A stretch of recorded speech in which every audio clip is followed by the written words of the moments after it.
welcome everybody to Wall Street Reporter's Investors Discovery Day live stream, where we bring you those stocks which have a 10x to 100x upside potential. As you've seen in some of our previous presenters on the live stream, we've had a number of stocks up already. The previous guests are, 5x plus. We had a 20x already that started back in October.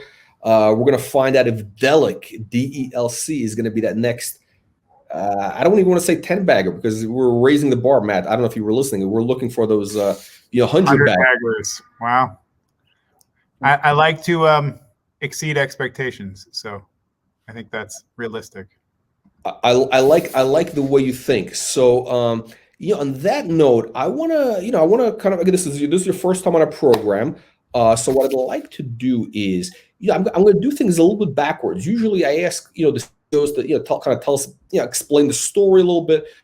But what I think is important in your case is, I always emphasize, because again, the industry you're in, psychedelic space, right? It's a brand new industry, so it's kind of it's kind of the dawn of a new era, a new industry. That everything is wide open. At this, I think it's much more important to really focus on the CEO, the team behind it. Because look, we've seen a great CEO can take a business and really transform it into something completely different and take it to a whole. We saw it like, if you look at we had a guy turned a funeral home and apartment to Time Warner. That was Steve Ross. We had a guy turned a schmata business into Berkshire Hathaway. That was Warren Buffett, right? He turned what was a busted down textile mill into a monster company. So you have a very interesting background. So that's why I'd like you kind of to tell the audience about your background and some of the key players in your team, and then we'll get into the whole story. Sounds great. So my background is 20 years in another very nascent industry. So helping build the legal cannabis business. Spent about a little less than 20 years. Owned and operated a company called High Times. Really, helped drive that from a kind of a magazine business into a very large scale events and digital media business. And then I sold it to a private equity firm a couple of years ago. And really, my background has been in helping build a nascent industry out of nothing. So I really understand what this takes and what the potential that psychedelics bring, right? So we started this 2 years ago as the world's first psychedelic wellness corporation. And my wife and I, we really saw there was a tipping point in the same way that cannabis had a tipping point many years before the investment community really latched on. And we saw that same tipping point coming to psychedelics. So we created this company. And in terms of team, we have a really incredible group of people that we brought around this. We have Craig Fox, former CEO of High Times, manager of the Grateful Dead. We have Paul, who is just fantastic, founding CEO of Kronos Group, a bunch of other major cannabis companies. We have Zach Garcia, who was the founding CMO of a company called Bulletproof, took that from zero to a couple $100 million in revenue. So it was Bulletproof Coffee. Bulletproof Nutrition. Yeah, my wife was one of the first employees at Bulletproof as well. So she's been on another nascent industry build, taking that paleo kind of health and wellness world from kind of outcast to center stage. And I think that now the plant-based, those are the hot style, the plant-based, right? So so you're a bit of pioneer in a couple of sectors. Cannabis first, exactly, and you have a team that's basically touched on all these areas, and of course, exactly. We have Greg Crow, who runs a $200 million growth capital fund for cannabis, invested in most of the big deals in California that are soon to be public because they've been so profitable and large. And I mean, I think what we really bring is an experienced team. You know, we bring folks who have lived this story before and understand how to take something from 0 to 100 bagger. You know, I think what we see here is it's such a nascent opportunity, and there's so much that can be done. But we're very focused, right? We're not trying to be all things to all people. We want to focus on creating an ecosystem. So we started this company with a media and events because we knew there was no such thing as a legal psychedelic business 2 years ago. So we created an ecosystem where we bring people together. And then what we've done is we took the company public about 3 months ago and are using that public capital to buy up revenue generating, revenue positive companies and then scale them. And that's really, you know, where we see there being a huge opportunity. So we announced our first acquisition, a chain of ketamine clinics, and really see that, you know, making psychedelic wellness accessible, right? We don't want to be so high price that people don't feel comfortable and so out of reach for the mainline. You know, we think there's a giant crisis in mental health, right? And I don't think I have to tell you that, but I should tell you that the pandemic, the reason that I'm sitting at home with my background instead of in an office like everyone else, and we're all sitting at home, is because we've been stuck without human connection for a year, right? So there's just this huge crisis, anxiety, depression, PTSD, and psychedelics are, for lack of the better word, an answer, right? There is incredibly deep, strong science that they are one of the few mechanisms for helping people get through their mental health issues. And so we believe, we know that people need psychedelic wellness. And so we're building our ecosystem, and we see our media and events platform as a way to kind of drive awareness. And now this is something that I really, having lived it in cannabis, as things go from black to white, there's no leadership, and there's no real knowledge of what the right or best thing to do is. So if you have a media platform, like when I ran High Times, that created these billion-dollar brands that are out there. So what we've set out to do with Delic is build the platform and then buy the companies that are doing great things, scale them, and then give them that reputational sheen and large-scale customer base to be leaders in the space. Okay, so Matt, the reason I asked about your background is because, again, we're in this kind of, as you call it, it's a nascent industry, right? So, you know, what Delic is right now, it's not what it's going to look like in 18 months. It's going to be a completely transformed company. I assume it's going to be completely different. You're going to have acquisitions, etc. So Exactly. I think what is important for the audience is to understand is, what is your vision? You know, what is your vision for the company? Like, what could this become? It's the potential. What kind of deals are you looking at? You mentioned you're focused on these accretive acquisitions. You know, companies with revenues. I guess are you building a psychedelic? I don't want to use the word conglomerate, but I guess psychedelic eco. What are you building exactly here? Yeah, we see this as all of the parts funnel into each other in an ecosystem, right? When you build an ecosystem, we see this as tremendous deal flow, more and more, just from my personal network in the alternative drug space over the last 20 years. I know most of the people who have built the cannabis industry, if not all of them, in some manner or fashion, because they've come through one of my different events or magazines, or I ran the High Times 100. I created that, which was the 100 most influential people in cannabis for many years, right? There's all of these different places and those same people who blazed this trail for cannabis are now the people who are pushing it forward for psychedelics. And so we have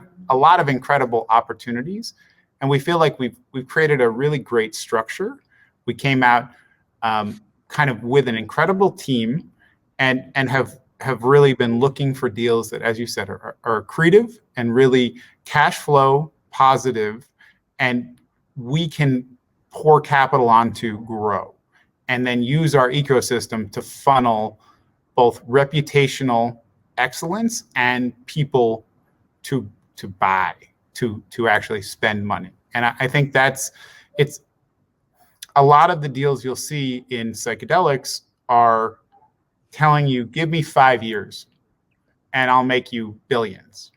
And I'm saying, give me 2 years and we'll get there, and we'll have something that is really concrete and doesn't have the risk of total catastrophic failure that the long-term drug development does. And that's what we're doing. And, it's only been 3 months and you've already seen, the stock is up many multiples. We have an incredibly tight structure. We're doing this in the right way with the right group of people to make sure people make a lot of money, but also build the foundational aspect of psychedelic wellness. And that's what we want to do. In a way, you're almost like a SPAC of psychedelics in a way. I mean, in other words, it's sort of like you have like kind of an infrastructure, you have some capital, you got the team, most important, which is can basically choose the right deals and create value. So it's kind of like, I think it's almost like if somebody wants to invest in the psychedelic space, this is kind of like, hey, this is a good play. Matt, I want to ask you, so you were kind of like a pioneer of the cannabis space, or I guess the legalization, the trend towards the boom.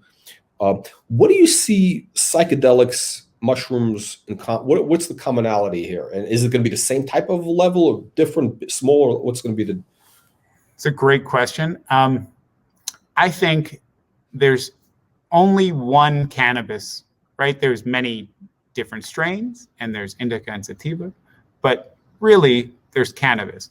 When you're talking about psychedelics, there's many different psychedelics, and there's many different delivery systems, and there's many different mechanisms. So you have mushrooms, which I think you're asking about, and you're right to ask about, because we see that being a huge opportunity. We're planning on working to create some incredible novel kind of IP around it, and be able to monetize that in the Oregon market as that comes online. We have some very interesting ideas there. I think that will be its own multi-billion-dollar market. I think they call it quasi-medical, almost recreational, kind of the line that cannabis walked 10 years ago. I think that's coming for mushrooms, because there is zero toxicity. There is almost an anti-addiction property, because if you take more, you get less effect. You have a lot of different benefits. It's markedly safer than alcohol. It has not only the macro dose possibility, but it's also got this massive microdose possibility. There's many new and interesting mechanisms for its delivery and consumption that we're working on. So I think that on its own is a multi-billion-dollar worldwide market, and you'll see, once Oregon gets up and running, other states that have similar bents towards liberalizing the drug laws will pass similar laws. They'll be a little different. The structure will be a little different. It'll be state specific. But I mean, you look at New Jersey just decriminalized mushrooms 2 weeks ago. Who would have thought that 2 years ago? When we created this company, people were like, you must be taking drugs. And now they're like, wow, you guys were really on top of something. I'm like, this is what we do. We see around those corners because we're in the middle of it, right? It just, when you understand how much work has been gone into liberalizing the cannabis laws and how much has been done to kind of shake off the stigma of just say no and the war on drugs, you kind of understand that there's been a giant trail chopped through this wilderness by cannabis. So it's a much easier path to break through with something like mushrooms. So back to your original question. The road has been paved. The road has been paved for the road. It might not be paved, but it's certainly been hacked clear, and you can walk it much quicker. Right? It's not going to take us 10 years like with No, it's not going to take 10 or 15 years. It's going to be a snowball effect, right? And I think that's A. And then I think already. The broader question about psychedelics is that there are many novel compounds, the ones that you think of from rave culture, from hippie culture, from Timothy Leary on down. And then there's literally dozens of novel compounds that are taken from that are in development in phase 1 or 2 clinical trials. We think there is a huge opportunity to be on the FDA compliance side. You're going to need a clinical office that specializes in psychedelic healing. We're going to build a lot of those that give people the opportunity to pull from whichever toolkit in the psychedelic arsenal. So if you want to do, let's say, psilocybin, well, that looks like we've got about 1.5 years. If you want to do MDMA, that looks like 1 year. All of these other compounds behind it, that's 2-3 years. So those things will come along, and that's its own multi-billion-dollar market, right? And then there's the crossover. There's the ayahuascas of the world, which have hundreds and hundreds of spaces around the world, mostly under religious exemption here, under religious exemption in South America. There is all of this other plant medicine is kind of the catch-all, but that is its own potentially multi-billion-dollar market. So what I'm saying is there's multiple different multi-billion-dollar addressable markets here, and we think we have the capacity to help build, I would say, 2 of those in a realistic, meaningful way. And you look at the kind of valuations that people are giving to companies that are basically pre-revenue, and we're going to have millions of dollars in revenue from the deals we close. So that's what we see.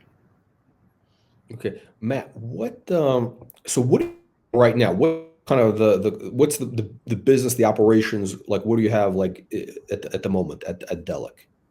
So we have Reality Sandwich, which is a kind of news and information site around psychedelics. Gets a few 100,000 people a month who are looking for what to do, which substances, why, how, kind of a discovery, bring people in, and you get them into the ecosystem. We have a series of events called Meet Delic. Is that the high times of psychedelics, basically? Are you building the high? People have said that to me. I certainly feel like we've built something that is really meaningful and has a lot of traffic, and people are really interested in, as this nascent industry grows, where do they go to find it? We have a very strong domain authority and tens of thousands of articles about it, and it ranks really well, and people find out about it through us. So that's kind of the A piece.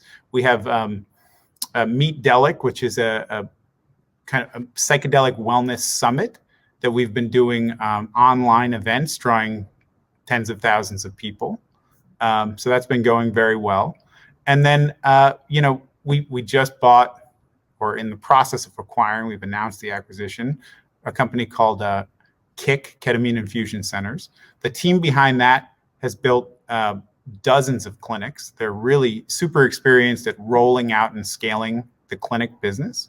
So they're coming inside, and the idea is, they have, it's a small chain, but they have the potential to open dozens more in the next 2 years. So that's really part of our strategy, and we have other deals in the pipeline. We're looking at a regional champion strategy where we're bringing people in who are really strong in their region and can expand outwards in a way that's very capital efficient, it's very people efficient, and allows us to drive traffic in a meaningful way with kind of local investment in that driving traffic. And so we really see this as being a super strong opportunity to get in on the ground floor of that psychedelic wellness business. And then we have some other acquisitions that, obviously I want to say it's going to close tomorrow, but could be in 3 weeks. You never know. Things like that take time. But we have some really great businesses that we think we're going to be able to announce in the next, say, 3 to 4 weeks that will kind of show you where else we're going and how we're doing it. Okay, so there's a couple things that are very compelling. So, you're at this, again, things that we like here are, mass market opportunities, is right, at that inflection point in multiple catalysts. So we're at that inflection point for psychedelics, and it seems like you're kind of at the inflection point right now where you kind of have right at the kind of, I guess, the basis. You're getting the media business. I guess that brings in deal flow for other for deals. You have the team, you have these things, but really, I think this is like a very small piece of what this thing is going to look like 12 months from now. That's just my take on it. Just like Totally correct. So I'm looking at this as almost like it's almost like I call it, it's a psychedelic, a SPAC of psychedelics, but really not. It's more of an operational company, but it's going to evolve into something which could be incredible, interesting opportunity. So back to the ketamine clinics, like what kind of revenues are they generating right now, and what's going to be the model for building that out? Yeah, sure. So right now, obviously, COVID hurt everyone, just in terms of bringing people inside in kind of a crowded space. So their numbers were about a little sub $1 million for last year, but these clinics can do about $1 million each, somewhere in a 27 to 33% margin. So very profitable and very, the numbers are, you don't have to have a staggering number of people to make it work really well. And the team, as I said, they've opened 27 clinics in the last 5 years. And so we're bringing them in-house, and the plan is to open somewhere between 14 and 18 clinics in the next 24 months with this team in the greater Southwest region. And what we see is really interesting is they've really done a great job of building out an insurance program so that people who might not find psychedelic wellness accessible can through our clinic operation. So people who would otherwise be frozen out by multi-$1,000 cash payments are able to come in and get better. And I think it's going to be a huge deal over the next 12 to 24 months as people come out of lockdown and have these kind of, post-traumatic stress disorder. There's a lot of that coming out of feeling, the pandemic made people feel like they were going to die. And that's very real and visceral. And it's very hard to process that stuff through. And that's what I think psychedelics really do incredibly well. That's why we founded this company. My wife and I, we found this really incredible healing through psychedelic wellness. My wife had some severe anxiety disorders, and ketamine has been incredibly beneficial to helping her get through that. And that's why I'm sitting here today. It is not only a business, but it's also a very strong personal mission to get this out to more people. So the ketamine, the clinics. So what are you going to be? So there's a couple of other players out there, in the space, ketamine clinics. What are you going to do? So what are you doing differently? What's going to be like your unique advantage? Yeah, I think it's team. It's about, the model itself is very low CapEx. So building out is not incredibly expensive. And we're keeping the price point and the barrier to entry very low by keeping it coverable by, call it 67% of the patients going through right now are covered by insurance. So we have this, you look at the other business models that are out there, and it's cash pay. And we looked at a ton of deals, and that was really. So what's the difference? The cash pay, how much are they? So cash pay versus yours, like what's going to be the outlay for the patient? The customer in ours who is covered is putting out no capital. They're getting covered by insurance, so that their insurance is getting billed, they're getting, treated, they're dealing with their anxiety, their treatment-resistant depression, their whatever the clinical definition that they're in there to treat, and they're getting it without having to, pay a mortgage payment, basically. Because that's, if you look at I heard the numbers like a couple of grand, Yeah, exactly. So it's very hard for a lot of people to come up with that much money. Look, there's the people who, people who have nice suits and ties on might be able to afford it, a nice pocket square, but the majority of America can't. And there's a mental health crisis sweeping this country, and you see it. It was in the Wall Street Journal yesterday.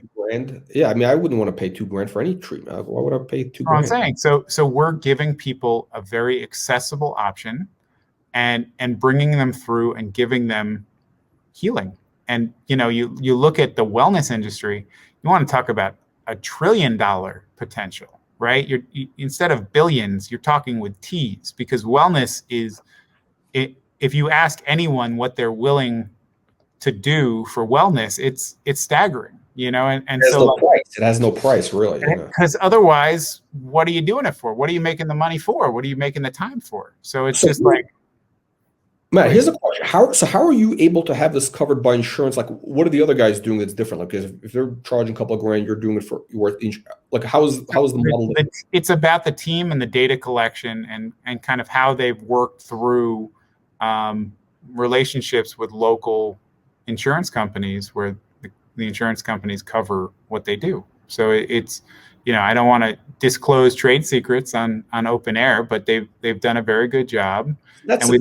We looked at 50 or 60 clinic businesses, and the reason this was our first deal is we really believed in the team and the model, and seeing that they've managed to do this for the last couple of years in a really successful way. And I think we also got a very good deal because they had to go through the lockdown in California. It shut down a lot of people's businesses, and it's been hard for small business owners. So we have a good opportunity to help kind of supercharge their growth out of the last 6 months of whatever, and I think it's really spectacular. Yeah, so it's very interesting. So basically, these ketamine clinics can take people in basically for minimal or no cash out of their pocket. Exactly. Insurance covers. So I think that opens up the door to massive amount of business. Exactly, we do too. And that's just going to be us, we're capitalizing the growth, and we're going to capitalize the marketing in a way that's very respectful and responsible to why people are coming. And we also work with Spravato. So the clinics have Spravato, which is the new S-ketamine pushed through by Johnson & Johnson, and that is also covered by insurance. So we have not only the ketamine infusions, but we have S-ketamine inhalable. So we have both mechanisms. I think some people like the infusion better because it has a more efficacious and longer effect, right? The spray is a bit lighter and less strong. So for people who, I like to say that it is a reset for your mind, right? If your computer stops working, just to gloss it over. If your computer goes to the blue screen of death, what do? You hit the reset, right? This is what's happening to people's brains. And this is what psychedelics can do for you, is they can give you a reset. If you read Michael Pollan's book, what he's saying is you're shutting down the default mode network for long enough for it to reboot, for you to see what you can't see when you're stuck in your ego and you're stuck in your default mode where you're just doing the exact same thing you did yesterday. And so it's what's so powerful and incredible. It's not just, oh, this is cool and you're going to make some money. You're actually transforming people's lives, which is amazing. No, it's very interesting thing happening, because it's kind of like I don't want to get too, like, I know you're in California. I don't want to sound like too much of a yeah, but it's real. There's a transformation of the human consciousness, kind of. It's like, look, Timothy Leary might have said that in 1960. He was a doctor, but he was also a little kooky.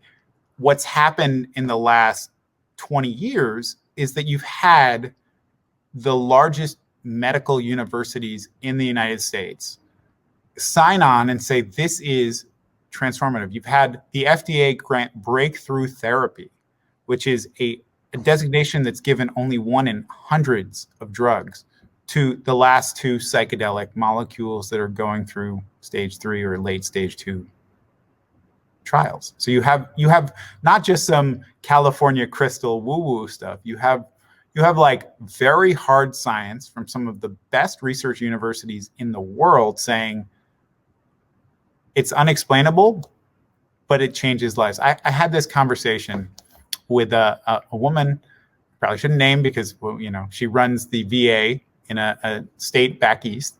And she was telling me, look, when we do this work on veterans, we have about a 7, maybe a 6% efficacy per year. So somewhere between 6.5 and 7% of people are markedly better from their mental health issues per year.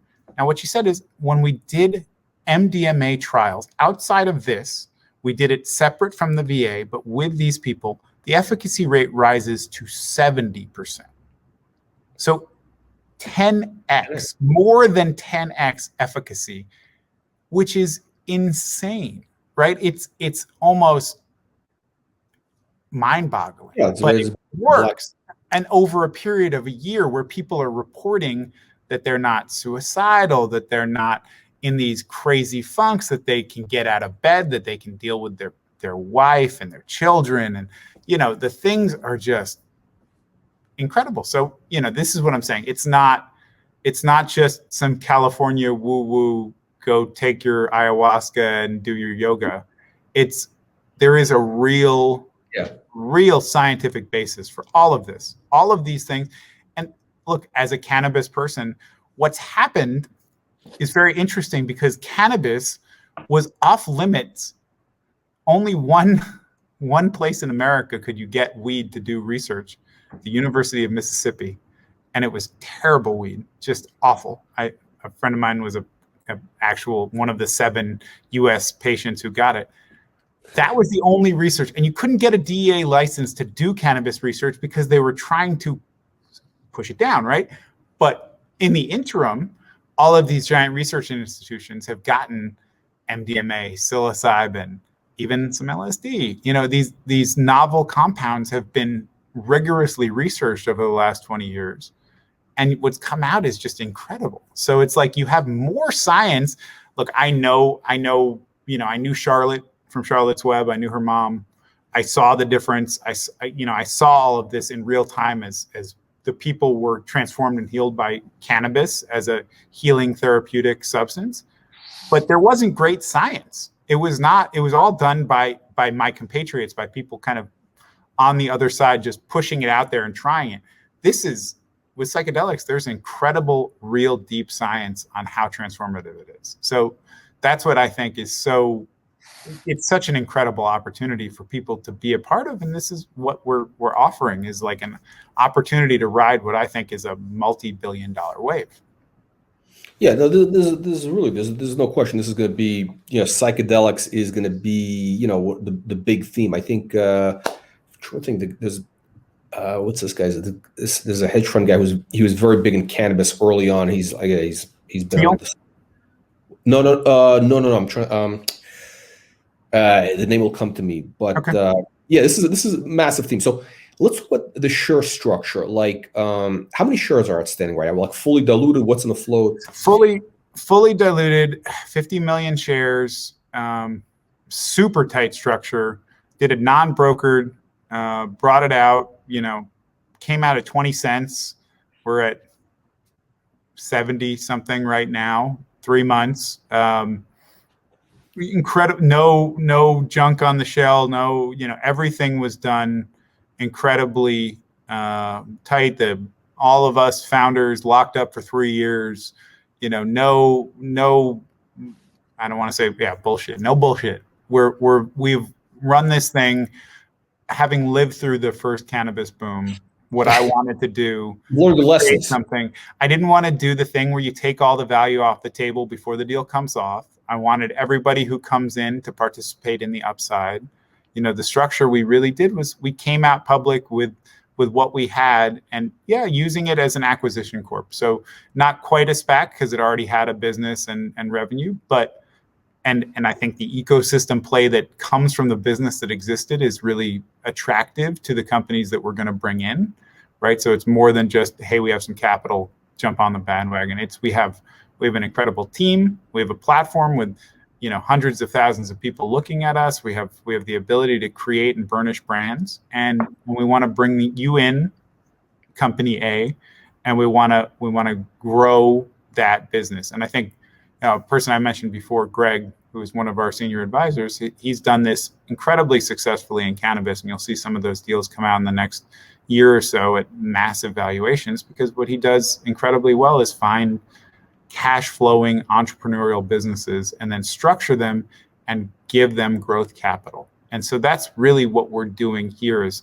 finding great entrepreneurs and then blasting growth capital through it and owning the business, right?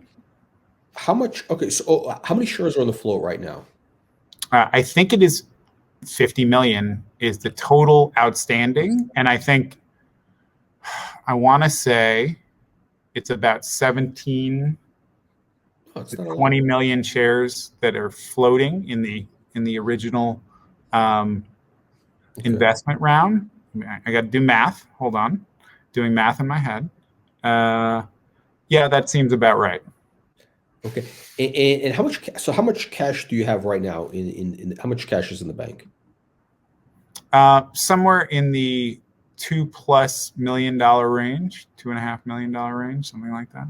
Okay, and I'm assuming that, look, once there's liquidity, the stock starts moving. You could obviously, the market has a strong appetite. Let's just say the market has a strong. The market has a very strong appetite. Psychedelics. I mean, we've seen companies raise a lot of money. Yes, a bunch of my friends have raised a lot of money in the last month. So there's clearly a very strong demand for it. Yeah. So this is so I think right now essentially is, the market right now is looking for Delic to get some traction, announce some deals, and I think the stock could start moving because I mean, it's, the valuation is, I mean, it's actually cheap for the space. I mean, it's like it really is. It's like, I would agree with you. I think we've kept it intentionally cheap because we want people to be able to participate in our upside with us. We want investors to really get rewarded for being part of it. The existing business, the ketamine business that you have, the clinics. Again, how many clinics do you have right now with this? There are 2 clinics operational, and we have we'll be announcing some more stuff shortly, I believe. So, but you could open. How many do you think you can open? Let's call it this year. I think this year we could probably open 6 to 8, and then really? Okay. Yeah, the team is really proficient at. That's what they've. As I said, they've opened 27 plus clinics. So this is why we did this, because they have shovel-ready plans to open a bunch more in a way that I think is really effective, accretive, and allows for kind of cross-platform cross-selling and bringing in a lot of great patients who need this help. Okay, so really, if you have 6 or 8 clinics, I'm kind of gonna just throw out some. So in theory, you could exit this year with let's call it if they're doing $1 million each, you could be doing $8 million revenues with those. You have some other thing, right? So let's say you can come out of this year with a $10 million run rate, which is not a lot. I don't think it's difficult to do. I mean, do you think that you could achieve that? I do. I mean, I don't want to say 1,000,000% we're going to be. It could be more than that, honestly, with the deals that we're looking at. But yeah, I think that's reasonable. Okay, so 10 million run rate, and the market would value that at, oh my god, I mean, psychedelic, whatever it's. There's no company in psychedelics doing anywhere near that number of revenue. Yeah. So essentially, you're really trading at what is it, 50, 2x, 3x forward. What's going to be out there forward? It's not. It's a reasonable number, and just for context, High Times. How much was that doing in revenues? That was doing more than 10 million, right? Yeah. Oh, yeah. I think when we last publicly disclosed it before I left, it was over 17 million. Okay, that's a decent amount of cash. Yeah, it's a real business, very real business. Okay, so basically, it's a pretty compelling place to get into the stock right here. I mean, it's again the psychedelic space. The valuation is cheap. There's near term. You have kind of this runway to get real revenues from the clinic side, plus the other stuff you can do. And then there's the blue sky with what you and your team were betting. I mean, basically the audience is betting on you. Essentially, they're betting on Matt staying and the team. Yeah, I think they're betting on the incredible people that we've brought around this that know exactly how to build great businesses and not we're not looking for short-term news flow kind of businesses. We're looking for long-term cash flowing, profit generating. We want to be a company that makes real EBIT going forward. We don't want to be something that's just trying to bolt on a bunch of stuff that doesn't make sense. That's an important distinction because I think that's an important takeaway. So investors understand that this is not like you're just going to put a bunch of stuff together that's vague. There's a plan. There's a very concrete kind of structure that we see working, that we having done it before in cannabis and helped build a bunch of these billion-dollar brands. I know what we need to do, and I know there's multiple multi-billion-dollar addressable markets that we can have real positions in a couple of them, and it doesn't mean we have to own the entire market, but just having real positions will make some very real value for people who are in this. Okay, Matt, I want to wrap up with two questions. One is, very important for investors to know. Like, I mean, they want to know what is, kind of what's in the pipeline in terms of news flow for the next, short term. What kind of milestones do you have? Like what are the catalysts right now for the next, let's call it, 8 weeks, 10 weeks? Sure. We have a couple of deals that we're going to announce. Obviously, I can't say what they are or when, but shortly. One should be very good and very shortly. Another one probably the following week. A couple of other. I think there's a lot of really, the answer to this is I'm not sure what I'm allowed to say, so I don't want to say something that is incorrect, but there's a lot of really good news flow that's going to come out in the next 8 to 12 weeks. So, at least one great thing a week you can expect. And it's really, I think the opportunity is to be a part of that momentum. Okay. So bottom line, there's going to be news flow in the next 8 weeks. For sure. And some great acquisitions and some really fun stuff that you'll get to see how we're growing and why. Okay, because I mean, our micro cap investors are, our audience. They don't. I think you hold me to my word. You have me back on here, and you say, "Wow, you did exactly what you said you were going to do." It's great. That's what we need to have. Matt, last question. Our favorite question. In your opinion, top 3 reasons why investors should consider Delic right now. I think we really have a great team, which we've talked about the entire time. I think we have a really tight float, a really cheap valuation. Well, that's already 3. But I think what we really bring people is an opportunity to participate in the business of psychedelics now, not in the long-term discovery of psychedelic drugs that might be multi-billion-dollar things in 4 to 5 years. And so I think if you're going to play the market, you have to play both sides. You have to play both the long-term drug discovery, and I think with us, you get the opportunity to play the short-term cash flowing business side. And that's, I think, a great opportunity, and not a lot of people are presenting. Okay. Matt, on that note, I want to thank you, and we'll look forward to having you back on ASAP with a news update. ASAP meaning within 10 days. Yeah, would love that. Okay. It sounds like a promise. Right. It is, for sure. I'll be back. Like Arnold Schwarzenegger. Okay, perfect. Like a fellow Californian. So, Matt, thank you. We look forward to hearing more, and we'll see everybody on the next live stream. Thank you so much, Jack. Have a great day.